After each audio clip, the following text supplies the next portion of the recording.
నమస్కారం. నా పేరు శ్రీరామ్ శర్మ.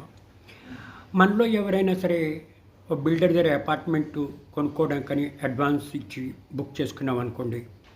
అక్కడ అన్యాయం జరిగితే డబ్బులు తీసుకున్న తర్వాత కూడా కన్స్ట్రక్షన్ స్టార్ట్ చేయకపోయినా, కన్స్ట్రక్షన్ కంప్లీట్ కాకపోయినా, కన్స్ట్రక్షన్ సరిగ్గా లేకపోయినా ఎక్కడికి వెళ్ళాలి? సివిల్ కోర్టులో కేసు ఫైల్ చేయాలా? లేకపోతే కన్జ్యూమర్ కోర్టులో కేసు ఫైల్ చేయాలా? కాదు. ఇదే విషయాన్ని నివృత్తి చేస్తూ కర్ణాటకలోని రేరా అంటే రియల్ ఎస్టేట్ రెగ్యులేషన్ అథారిటీ ఒక తీర్పు ఇచ్చింది.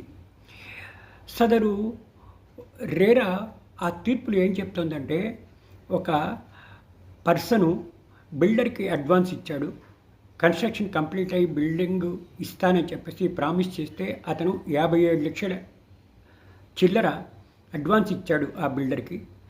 2 సంవత్సరాలు అయినా కూడా కనీసం కన్స్ట్రక్షన్ స్టార్ట్ కూడా చేయలేదు.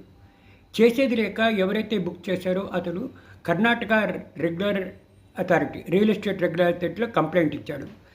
నా దగ్గర బిల్డర్ డబ్బులు తీసుకున్నాడు, అడ్వాన్స్ తీసుకున్నాడు, కనీసం కన్స్ట్రక్షన్ కూడా స్టార్ట్ చేయలేదు, 2 సంవత్సరాలు అయిపోయింది, కాబట్టి నాకు న్యాయం చేయండి అంటే ఇరుపక్షాల వాదనలు విన్న రేరా కర్ణాటక మొత్తం డబ్బులు వెనక్కి ఇవ్వాలి సదరు బిల్డరు వడ్డీతో సహా.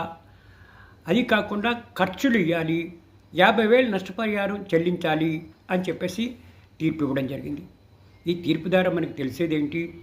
ఎవరైనా సరే డెవలపర్ కానీ ఇట్లా బిల్డర్ కానీ మోసం చేస్తే మీరు సివిల్ కోర్టులో సివిల్ సూట్ కానీ లేకపోతే కన్జ్యూమర్ కోర్టులో కన్జ్యూమర్ కంప్లైంట్ కానీ ఫైల్ చేసి సంవత్సరాలు తిరగకుండా రేరా ప్రతి స్టేట్కి రేరా ఉంటుంది.